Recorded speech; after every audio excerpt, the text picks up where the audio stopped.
Coca Cola company మొదటి స్థాపించిన సంవత్సరం కేవలం 25 బాటిల్స్ మాత్రమే అమ్మగలిగారు. స్టార్బక్స్ కాఫీ హౌస్ని 1971లో మామూలు టీ షాపుగా స్థాపించారు.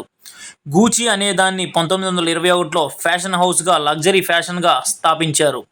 తర్వాత మెక్డానల్డ్స్ 1940లో మెక్డానల్డ్స్ బ్రదర్స్ దీన్ని స్థాపించారు. డియర్ లగ్జరీ వస్తువుల్ని, చెప్పులు, నగలు అమ్మనీకి ఫస్ట్ స్థాపించారు.